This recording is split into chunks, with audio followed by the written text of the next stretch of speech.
renunciar a si mesmo. Então, é a negação, né? É a dependência. O homem sem Deus, ele vai aonde ele quer, ele faz o que ele quer, ele tem as suas próprias concepções, suas convicções, mas diante do seu Senhor, quando ele se coloca ali em Romanos 8, Paulo, versículo 1, ele vai dizer: Paulo, servo do Senhor Jesus. Paulo muitas vezes falando ali na carta aos Filipenses também, prisioneiro do Senhor. Então, porque ele não era prisioneiro de Roma, ele era prisioneiro em Cristo, não com cadeias, mas com as cordas do amor, como aquele servo lá do Antigo Testamento, lá o servo da orelha furada, que mesmo recebendo o privilégio de ser livre, ele optava, escolhia em permanecer na casa do seu Senhor. Assim somos nós. Não estamos aqui presos, amarrados por cadeias, porque quem prende com cadeias é o inimigo. Não, estamos soltos. A única coisa que nos prende a ele é o amor mútuo. Primeiro do mestre para conosco e depois de nós para com ele. E nós o amamos porque ele nos amou primeiro. Então, é entregar a direção da nossa vida para o Senhor. Eu posso citar o Simão Pedro, que largou a vida de pescador para ser um pescador de homens. Poderia citar também Levi, chamado Mateus, que saiu da alfândega, largou a alfândega, o publicano, que largou tudo para servir o Senhor.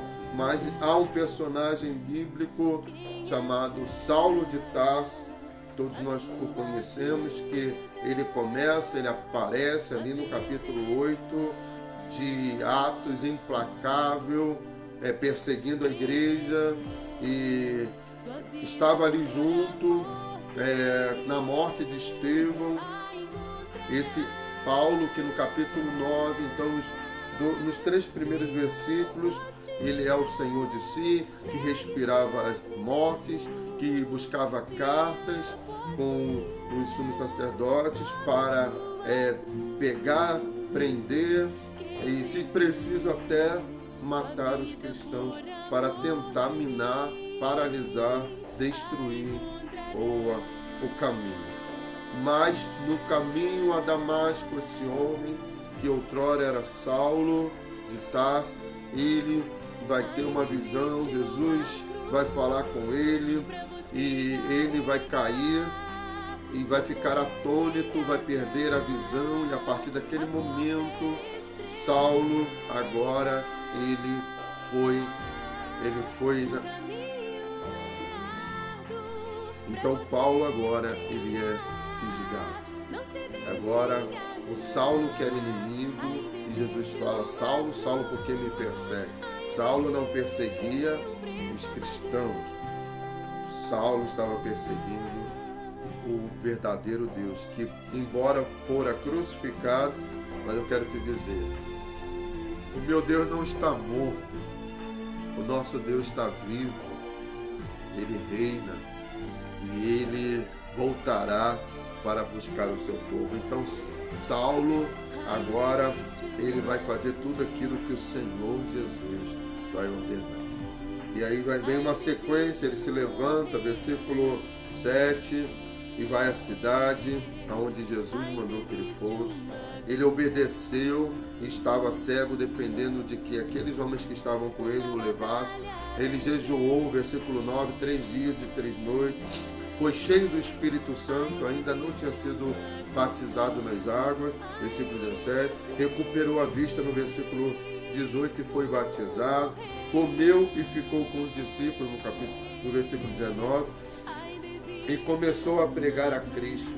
Agora esse homem que antes era o opositor, agora ele inicia como pregador. Mas é interessante que, falando de renúncia, no capítulo 13 de Atos, então volta a falar dele. Agora é necessário Barnabé e esse Saulo são levantados por causa do crescimento da igreja em Antioquia, e aí o Espírito Santo manda chamá-los, e eles estavam em prontidão, estavam em oração, estavam em jejum, esperando e aguardando o momento. Mas o que me chama mais atenção quando falamos de renúncia, e isso se identifica com que lá Paulo escreve aos Filipenses no capítulo 2, a partir do versículo 5. Porque Paulo, a partir do versículo 9, citando especificamente os versículos 9, 13 e 16 de Atos 13, e agora o Saulo, na primeira referência, diz, também chamado Paulo. Saulo, seu nome hebraico, também Saulo vem do nome Saul. Saulo significa muito desejado, pedido insistentemente. Saulo, então, um homem nobre, um homem que, segundo ele mesmo afirma, lá em Filipenses, no capítulo 3, do versículo 7 e 14, que ele era hebreu de hebreu, ele foi circuncidado ao 8º dia, da tribo de Benjamim, né? Um homem segundo a lei irrepreensível, ou seja, cheio de atributos que o faziam, né, ter liberdade para ir até a elite religiosa e buscar cartas para poder destruir todos aqueles que pregassem o nome de Jesus. Agora Saulo começa a ser descrito, e quem escreve o livro de Atos é Lucas, começa a chamá-lo de Paulo. Paulo é o seu nome romano, que significa pequeno. E aí que está a grande maravilha da renúncia. A renúncia nos faz abrir mão de uma posição, né, de glória, de honra, muitas vezes, de um mundo que é habituado a criar ídolos, a idolatrar, a fazer ídolos para si, objetos de culto, de louvor. Agora, Saulo, chamado Paulo. E Paulo significa pequeno, porque a renúncia está aí, em nos tornarmos pequenos, abrirmos mão de tudo aquilo que possa, muitas vezes, roubar a glória do nosso Senhor. Às vezes é o seu excesso de estudo, são os seus títulos, é a sua posição, as suas conquistas, tantas coisas que muitas vezes, por causa disso, o nome de Jesus é ofuscado. Mas quando eu me torno pequeno, logo ele é engrandecido na minha vida. Essa era a frase, né, de João Batista. É necessário que eu diminua para que ele cresça. Porque a identificação do discípulo para com o mestre é essa. Quando Jesus esteve aqui, a Bíblia fala que ele esvaziou-se de si mesmo, renunciou a si mesmo, conforme nós citamos Filipenses capítulo 2, a partir do versículo 5. E esse deve ser o nosso sentimento, porque esse sentimento mútuo entre o mestre primeiro e depois seus discípulos é que nos faz parecer com ele.